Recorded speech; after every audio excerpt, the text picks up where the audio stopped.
Selamat pagi semuanya. Hari ini saya Jonathan Tanujaya, Teknik Sipil 2019, ini menjelaskan ringkasan saya terhadap sebuah dokumen di mana dokumen tersebut merupakan studi kasus value engineering terhadap peningkatan kualitas jalan robot.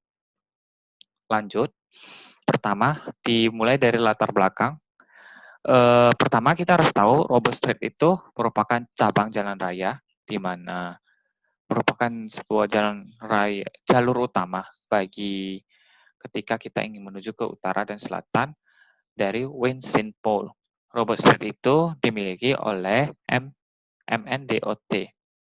Nah, pada saat studi value engineering ini dilakukan, itu proyeknya masih dalam tahap 60%.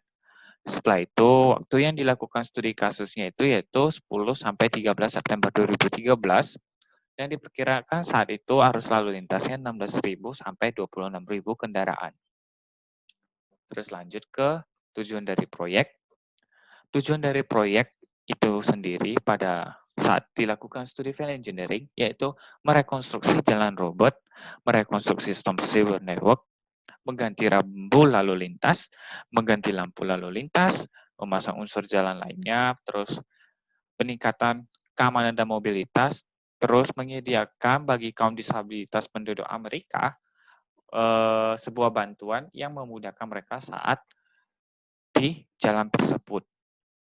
Ini gambaran dari robot street pada potongan melintang yaitu cross section C-nya.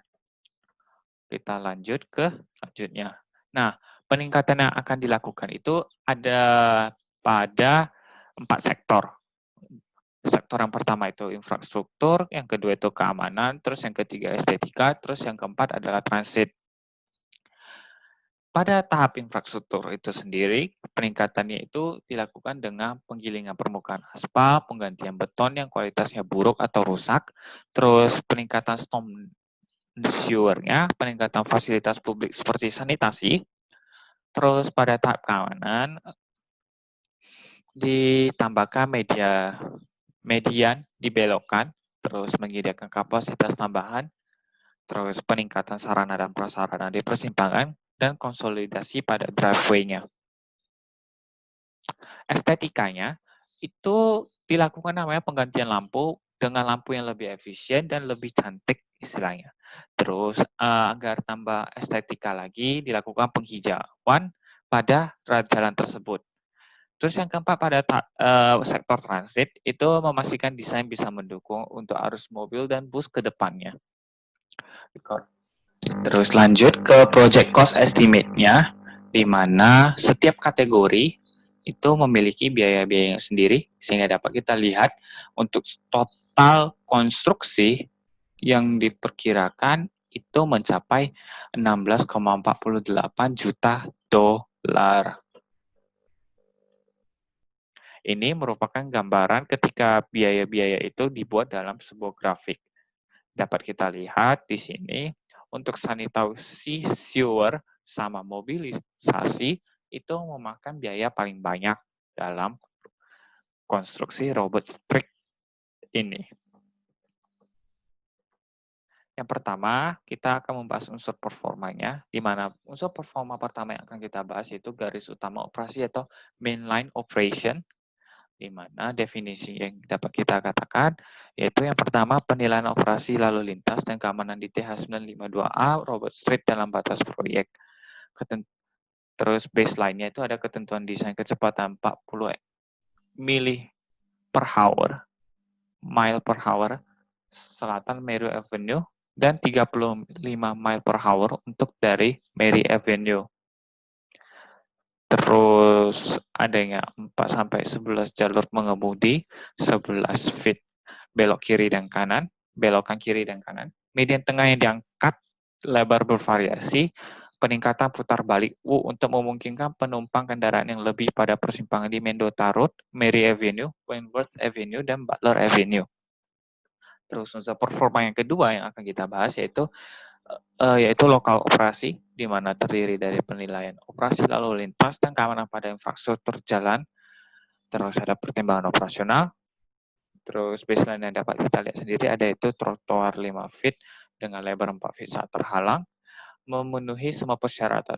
Ada desain kendaraan WB50 untuk berbelok, terus tempat yang disediakan untuk halte bus selain kondisi yang ada, terus maintainabilitasnya itu terdapat pertimbangan pemeliharaan di mana 4 mil minimum, terus blok tengah putaran tengah kiri, kurangnya penyimpanan salju, semua kecuali satu outlet, saluran pembuangan badan aktif di bagian luar. Konstruksi dampaknya, penilaian dampak sementara kepada publik selama konstruksi terkait, terus ada jalan ke di baseline-nya ada jalan ke kiri dan simpang 4 yang diizinkan, terus belok kanan untuk truk pengiriman akan diperkenankan atau diizinkan juga, terus 2 jalur lalu lintas kerja malam hari juga diperbolehkan, pekerjaan akhir pekan juga merupakan pangkalan susunan acara, terus yang keempat itu penilaian dampak permanen ke lingkungan, di mana terdiri dari 144 paket yang membutuhkan beberapa jenis akuisisi seperti akuisisi permanen, sementara dan akuisisi biaya. Risiko mendengar dari beberapa yang terkomentasi tanah. Lanjut ke value recommendation, di mana untuk value recommendation yang pertama itu menggunakan traffic barrel sebagai pengganti dari penahan beton atau beton plat cetak. Nah, pada gambar ini dapat kita lihat ketika kita menggunakan beton plat cetak itu membutuhkan alat berat sehingga diperkirakan biaya sama waktu konstruksinya juga lama, terus pemasangannya juga dibilang susah, sedangkan ketika kita menggunakan traffic barrel, itu bisa dikatakan biaya sama waktu konstruksinya juga berkurang, karena traffic barrel ini jauh lebih murah ketika kita menggunakan beton plat cetak, di mana kita tahu harga beton itu cukup mahal, terus waktu konstruksinya juga berkurang karena diperkirakan pekerja saja sudah lebih dari cukup untuk memindahkan traffic barrel ini. Terus kekurangannya, tidak ada pemisah yang baik antara pekerja dan lalu lintas. Terus lanjut ke biaya-biayanya, seperti kita tahu 2014 sampai 2016 itu merupakan waktu berlangsungnya rekonstruksi dari Robert Street itu sendiri. Sehingga biaya yang dikenakan itu $193.000. Terus ketika kita menggunakan traffic barrel itu cuma dikenakan $9.900.000. Sehingga cost savings-nya itu $183.230. Lanjut ke rekomendasi VE nomor 2 atau rapat mingguan. Kuota bagian itu mengindahkan hubungan perusahaan untuk menjaga informasi dari jadwal konstruksi. Dan direkomendasinya itu orang yang akan dipekerjakan seseorang untuk memberikan update kepada owner untuk ekspektasi kerja tiap minggunya, karena keduanya tidak membutuhkan biaya, sehingga baik cost savings-nya itu secara biaya tidak terlihat atau bisa dibilang $0 saja. Terus manfaatnya ketika kita mempekerjakan orang untuk memberikan update, itu bisa menyediakan daerah luar untuk perusahaan lokal selama konstruksi, terus mengizinkan perusahaan untuk menjauhkan staf, terus membangun relasi antara kontraktor dan bisnis. Nah, kekurangannya itu paling perubahan jadwal yang menyebabkan sebuah perusahaan itu akan kehilangan kepercayaan diri terhadap kontraktor tersebut. Lanjut ke rekomendasi VE nomor 3A, yaitu merelokasikan utilities atau keperluannya. Terus yang pertama kan, waktu konstruksi itu 2014 sampai 2016, itu dilakukan peningkatan konstruksi dari water main dan sanitasi. Dan itu dipisah secara musim. Tetapi pada rekomendasinya, itu mengembangkan perintah pekerjaan di mana membutuhkan penyelesaian dari water main bersamaan dengan sanitasi dan penggantian selokan sebelum memulai bagian proyek tersebut. Lanjut, Nah, manfaatnya ketika kita melaksanakan rekomendasi, penggantian waterman dan sanitasi tidak berdampak keseluruhan tahapan proyek, mengurangi resiko bagi para stakeholder dan kontraktor, terus water service connection sementaranya eh, akan menjadi sedikit resiko bagi kontraktornya, terus menghilangkan koordinasi pada State Power Regional Water Service, terus mengurangi kebutuhan rute jalur memutar selama waktu konstruksi pertama, menyediakan proyek yang lebih cocok dengan kontraktor dan secara jelas menawarkan item seperti trotoar dan pengaspalan, terus menghilangkan pekerjaan apapun di tahun 2017. Kekurangan paling beberapa akses pengusaha akan berdampak beberapa kali. Diskusi teknisnya ini dapat kita lihat secara ketika menggunakan baseline-nya, ini 3 dari tahun 2014, 2015, sama 2016, pekerjaan dilakukan secara berikut. Terus ini biayanya dikenakan total $159. Hari, bukan dolar, maaf. Terus untuk sanitasinya itu dikenakan 73 hari. Terus untuk total hari kerja yang potensial untuk pemasangan water main dan sanitasi, itu yang pertama, mobilisasinya cuma membutuhkan 5 hari, water main, hydrant, dan service connection itu 155 hari, sanitasinya diperkirakan 73 hari, roadway cleanup dan restoration yaitu 10 hari, sehingga totalnya itu menjadi 243 hari. Terus kita asumsikan dalam sebulan itu ada 4 minggu, di mana dalam 4 minggu tersebut hari minggunya tidak dianggap sebagai hari kerja, sehingga didapatkan 26 hari saja. Sehingga ketika 243 hari dibagi 26 hari per bulan, itu dapatnya 9,3 bulan. Nah, ketika kita mengasumsikan hari Minggu sebagai hari kerja, itu malah didapatkan 8,1 bulan. Lanjut ke rekomendasi VE nomor 3B, resiko mitigasi, pemisahan kontrak water main, di mana di baseline, itu peningkatan konstruksi water main akan terbagi dalam musim pembangunan konstruksi, di mana masih berhubungan dengan rekomendasi V nomor 3A tadi. Terus rekomendasinya, pengembangan, penawaran, dan pembiaran akan pemisahan proyek dalam pemasangan pipa air berhubungan dengan proyek peningkatan Robert Street tersebut. Nah, manfaatnya seperti rekomendasi VE nomor 3A tadi, di mana pemasangan water main itu tidak berdampak pada keseluruhan tahap proyek, terus mengurangi resiko bagi para stakeholder dan kontraktor. Water service connection sementara ya sama, masih merupakan sedikit resiko bagi kontraktor dan kontrak kerja lainnya. Memisahkan kontrak tentu membuat kerjaan dapat dimulai dari Robert Street sebelum sertifikasi ruang milik jalan atau right of way selesai, terus menghilangkan koordinasi dengan Sempau Regional Water Services, di mana merupakan tanggung jawab dari kontraktor itu sendiri. Untuk total potensial hari kerja itu masih mirip, di mana mobilisasinya 5 hari, terus water main, hydrant, dan service connection itu 155 hari, terus foodway cleanup dan restorasinya itu 10 hari, di mana yang berbeda dengan nomor 3A tadi itu hanya sanitasinya saja, sehingga diasumsikan dalam sebulan total pekerjaan itu 170 hari. Terus kita bagi dengan cara yang sama pada rekomendasi VE nomor 3A, di mana dibagi 26 hari sama 30 hari.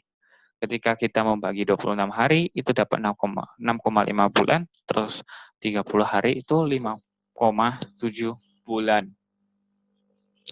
Lanjut ke rekomendasi yang keempat, yaitu kontrak inovatif, di mana proyek yang akan diperkenalkan dengan menggunakan desain metode build contracting.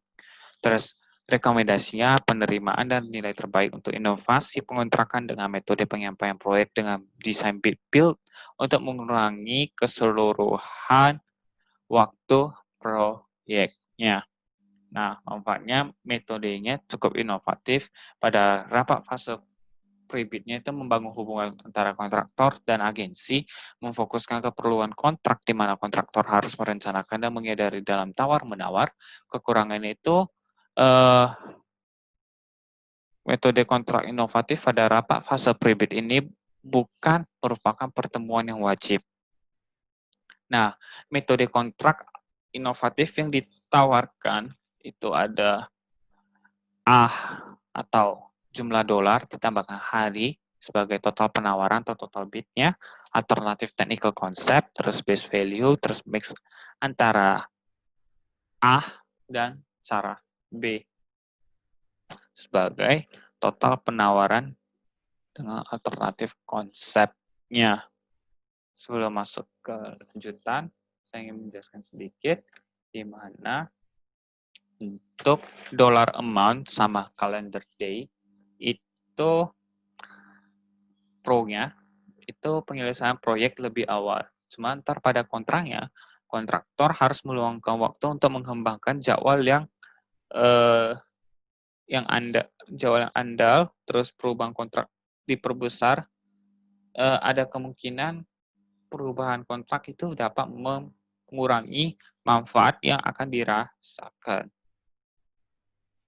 Terus kalau misalnya kita menggunakan alternatif technical konsepnya, di mana pro-nya tentu sama mirip dengan yang sebelumnya, di mana penyelesaian proyek itu jauh lebih cepat dan menghemat waktu.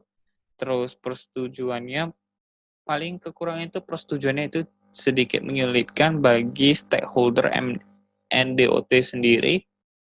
Terus ketika kita menggunakan base value, pro-nya itu mendorong inovasi kontraktor yang dapat menghemat baik waktu dan biaya, mungkin terlambat dalam proses untuk metode kontrak ini. Terus ketika kita menggabungkan cara A dan cara B, itu mendorong inovasi kontraktor. Masih mirip dengan yang tadi, itu mendorong inovasi kontraktor yang dapat menghemat baik waktu dan biaya. Palingan kekurangannya itu keterlibatan dengan Office of Contracting Inovatif dan FHWA biasanya dimulai pada penyelesaian rencana 30%. Nah, di sini dalam tabel ini kita dapat melihat ada yang rekomendasi yang diterima atau tidak. Yang pertama, untuk yang diterima itu ada penggunaan traffic barrels, rapat mingguan kontraktor dan bisnis, dan kontrak inovatif. Terus yang ditolak itu resiko mitigasi untuk pemisahan kontrak water main. Terus yang akan diterima pada kedepannya itu merelokasi utilities atau keperluan yang dimana terdapat rekonstruksi, bukan rekonstruksi sih, tapi sanitasi sama water main itu dikerjakan secara bersamaan. Terus di FHWA fungsionalnya, tahap tersebut merupakan tahap konstruksi, sehingga total for recommendation itu ada 4. Terus estimated savings-nya itu yang memiliki biaya itu pada penggunaan traffic barrels. Ini merupakan 0,2 juta dolar, ini merupakan biaya yang dihemat dari penggunaan traffic barrels. Alasan kenapa ditolaknya mitigasi, itu yang pertama, semisal kita melaksanakan rekomendasi 3B, yaitu resiko mitigasi, ntar kita membutuhkan namanya trotoar tambahan. Nah, dengan adanya trotoar tambahan, berarti kita akan membutuhkan biaya tambahan paling tidak sekitar 5.000 dolar. Terus untuk pekerjaan tahun 2014 sendiri, itu untuk pekerjaan airnya itu saja sudah cukup banyak, sehingga ditakutkan para pekerja menjadi terbebani dan pekerjaannya tidak fokus. Selain itu, beberapa pekerja itu juga ada yang juga melakukan pekerjaan sambilan, di mana mereka semisal ada yang menggali, tetapi juga mengerjakan bagian selokan secara bersamaan. Ditakutkan jika pekerjaannya ditambahkan, seperti saya bilang tadi, ntar mereka menjadi kurang fokus dalam pekerjaan tersebut. Sehingga dengan berdasarkan alasan-alasan yang saya sebutkan, untuk resiko mitigasi itu ditolak untuk proyek tersebut. Sehingga sesuai dengan alasan yang diberikan, maka untuk resiko mitigasi pemisahan kontrak waterband itu ditolak. Terus lanjut, ini merupakan overall performance-nya, dapat dilihat. Terus,